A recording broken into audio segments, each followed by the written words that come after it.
tentang kisah Nabi Musa alaihissalam. Di kota Mesir hiduplah seorang yang kaya raya. Dengan kekayaannya, ia buat untuk membangun gedung-gedung yang indah dan istana-istana yang megah. Dengan kekayaan itu pula menjadikan ia lupa diri dan dengan sombongnya ia mengaku bahwa dirinya adalah Tuhan. Lebih celaka lagi, orang-orang Mesir percaya bahwa Fir'aun adalah keturunan dari dewa. Pada suatu malam, Fir'aun bermimpi.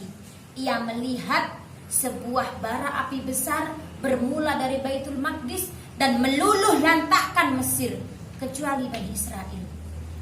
Mimpi itu berulang dari malam ke malam, dan itulah yang membuat Fir'aun cemas. Ia memanggil seluruh tukang sihir untuk menafsirkan arti dari mimpi itu. Salah seorang tukang sihir berkata bahwa akan lahir seorang bayi laki-laki dari Bani Israel yang menjadi ancaman besar bagi Mesir. Mendengar itu, Fir'aun murka dan menyuruh para kaumnya untuk membinasakan seluruh bayi laki-laki yang ada di Mesir. Di sebuah sudut kota Mesir ada seorang ibu yang sedang merintih kesakitan, menahan sakitnya melahirkan anak keduanya. Dibantu dengan seorang dukun beranak yang dengan telatennya memperhatikan si ibu tersebut. Sejenak kemudian si dukun berkata, "Anakmu laki-laki." Ayariha dan Imran seketika itu berbahagia melihat seorang bayi laki-laki yang terlahir dengan sehat dan selamat tanpa kurang suatu apapun. Namun sejenak kebahagiaan itu punah, mengingat Fir'aun menyuruh bala tentaranya untuk membinasakan seluruh bayi laki-laki yang dilahirkan di Mesir.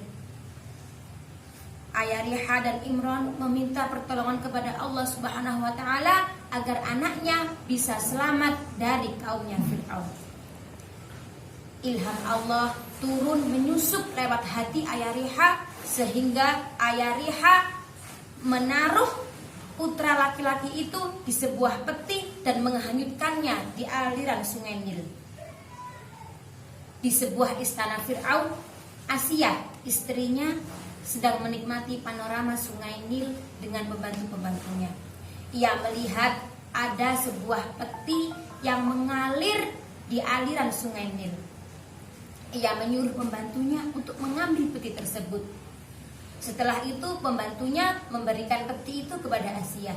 Perlahan Asia membuka peti itu dan dilihatnya seorang bayi laki-laki yang tampan rupawan ada di depannya. Seketika itu rasa cinta, kasih dan sayang tumbuh di hati Asia kepada bayi tersebut. Ia meminta kepada Fir'aun agar bisa merawat anak tersebut menjadi anak angkatnya. Fir'aun marah dan tidak setuju karena semua bayi laki-laki yang ada di Mesir harus binasa. Dengan bujuk rayunya, ia meminta kepada Fir'aun agar Fir'aun bisa mengizinkannya untuk merawat anak tersebut. Atas kasih dan sayangnya Fir'aun kepada istrinya, Fir'aun mengizinkan Asia untuk merawat bayi tersebut. Oleh Asia, bayi tersebut dikasih nama Musa. Musa dididik dan dibesarkan ala kerajaan. Ia mendapatkan pendidikan yang layak di situ. Bahkan ia memakai pakaian ala raja. Sampai keretanya Fir'aun pun Musa juga bisa menaikinya. Ia diasuh dan dididik ala kerajaan sebagaimana seorang raja.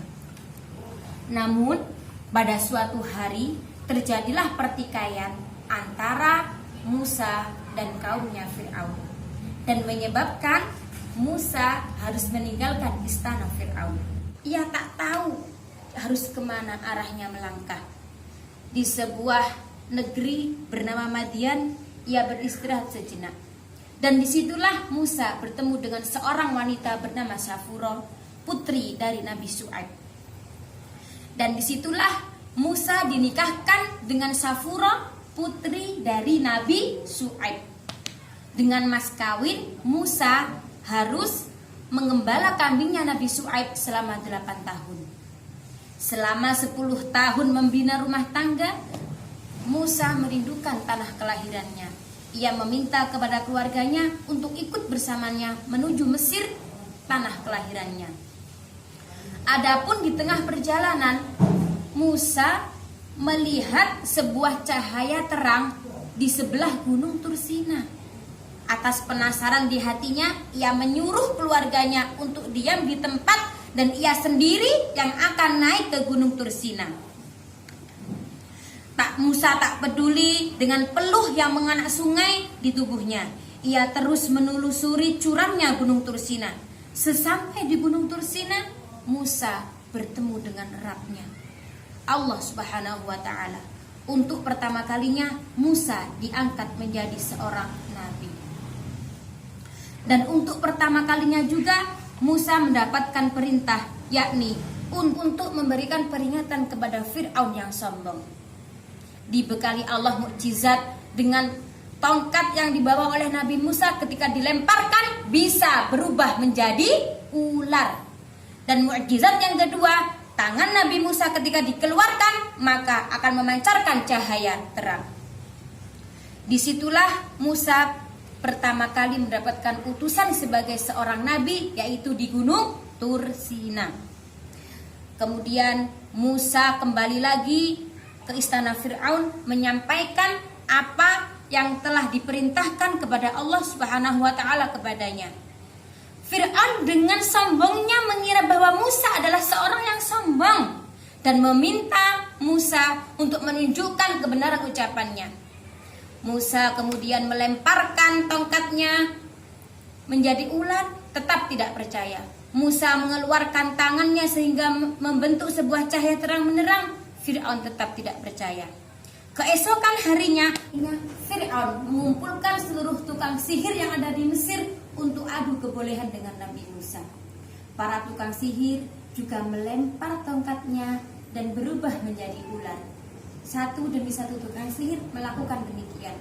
Dan sekarang giliran tongkat Nabi Musa yang dilemparkan dan menjadi sebuah ular yang sangat besar dan memakan ular-ular tukang sihir itu. Oleh karena itu, melihat kejadian itu, para tukang sihir Fir'aun mengaku akan kebenaran Nabi Musa dan bersaksi bahwa Musa adalah orang yang benar. Fir'aun tetap murka dan tetap tidak percaya bahwa Musa membawa kebenaran. Begitu kejamnya Fir'aun kepada Bani Israel sehingga menjadikan Nabi Musa tiada kuasa melihat penderitaan kaumnya. Nabi Musa mengajak kaumnya untuk pergi meninggalkan Mesir. Rombongan dari kaum Bani Israel mengulur panjang. Sekian hari mereka mengarungi padang pasir yang tiada tahu arah tujuan mereka. Dan pada suatu hari ia sampai pada sisi Laut Merah. Mereka memutuskan untuk istirahat sejenak. Kaum Bani Israel menyadari bahwa rombongan tentara Fir'aun sedang mengejar mereka. Dan kaum Nabi Musa merasa panik. Karena apa? Di depannya ada hamparan Laut Merah dan di belakangnya ada pasukan Fir'aun yang sedang mengejar mereka. Mereka panik mau kemana, ke depan tidak bisa, ke belakang tetap akan mati dibunuh pasukan Fir'aun. Disitulah Nabi Musa memohon kepada Allah Subhanahu wa ta'ala, berdoa meminta petunjuk. Ketika semakin dekat, mereka juga semakin panik. Ketika semakin dekat ke arah Bani Israel, Allah Subhanahu wa ta'ala memerintahkan untuk memukulkan tongkat Nabi Musa ke hamparan Laut Merah. Jebret! Dan seketika itu Laut Merah terbelah menjadi dua. Berjalanlah kaum Nabi Musa. Semuanya sudah selesai. Sekarang giliran kaum Fir'aun berjalan dengan bala tentaranya. Ketika kaum Fir'aun berada di tengah-tengah Laut Merah, seketika itu Laut Merah tertutup kembali. Dan Fir'aun, bala tentaranya terhimpun dalam Laut Merah. Dari cerita ini bisa diambil sebuah intisari bahwasanya kita tidak boleh menjadi seorang yang sombong. Cukup sekian cerita ini, semoga mengandung manfaat. Hamdalah sama